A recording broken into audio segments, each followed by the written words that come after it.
to the Queen, he was as that tall pine tree we see on the horizon, who graciously allows the rising moon to rest a while on its branches. That was Ottawa's English poet laureate Albert Dumont mentioning Queen Elizabeth in his tribute to Prince Philip last year.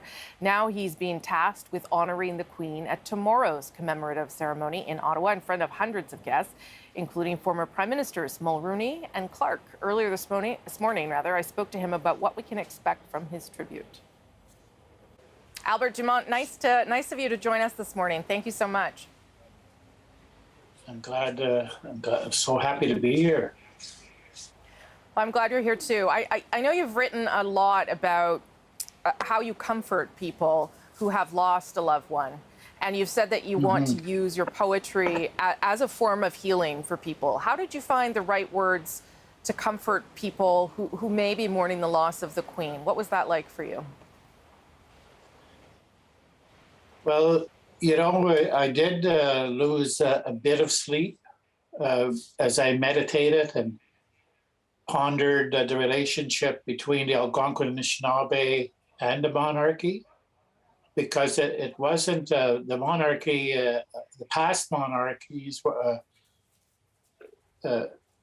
kings and queens weren't very kind to us. So I had to reflect on that, but also the fact that when a human being dies, there's a tribute. There's good words that can be said, even to the street person who died, on the street yesterday, that lived on the street for 25 years. If somebody cared about that person, if somebody loved that person and respected that person, and if I was asked to write a tribute for that person, I'd be able to do it, because everybody deserves kindness and good words at the end of their life. It's like my father used to say, never speak badly about the dead. And I embrace that spiritually and emotionally. The Queen wasn't difficult to respect her, because she was a genuinely kind-hearted soul. I really believe that in my heart of hearts. After writing several drafts, I was getting there, and then finally, after about maybe 3 or 4 more drafts, I said, this is good, and this is how I feel, and I sent it into Heritage Canada, and they were pleased, and I guess it went up to the chain of command over there, and then I got the green light that I was going to do it. So the tribute reflects, I guess, your feelings about the individual and the sadness that her family might be feeling. Were you also trying to tell a story here? Because her favorite horse, I mentioned this on the day that she died, was named Burmese, and it was a gift from Canada. And I understand you also remarked on that. I did remark on that, because that came to me really fast.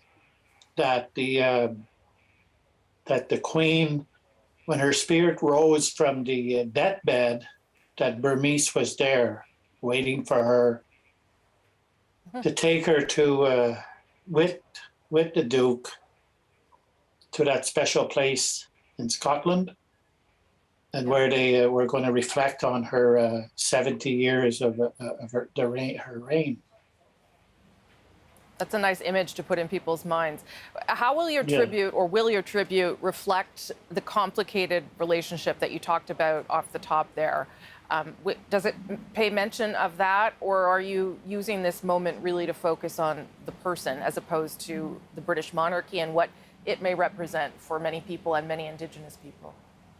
Well, the British monarchy knighted people who were oppressing the Anishinaabe Algonquin. With the Indian Act, like Canada's first Prime Minister was knighted. And so many thousands of children died in residential schools that were initiated by MacDonald. So I had to mention in the tribute that in the spiritual world, that people need to understand that there's an accounting that takes place, and in my view, and what I know of the Queen, that she would have renounced those unkind actions of past monarchies where she is now. I'm sure of it, because like I say, she was definitely a gentle woman. Albert, you agreed to give us a couple of lines from your tribute ahead of tomorrow's ceremony in Ottawa as the poet laureate. You're going to give us a little preview, sir.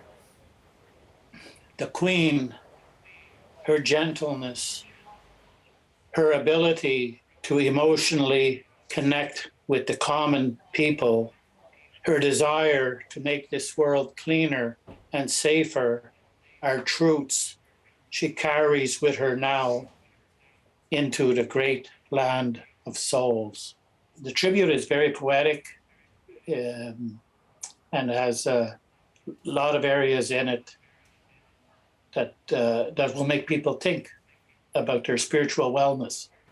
Well, that's what poet laureates do, and that's what you've certainly done. I hope people tune in and hear it tomorrow as you pay tribute in Ottawa, there in the nation's capital. Albert Dumont, thank you. So nice to meet you, and thank you for sharing a little bit of it with us.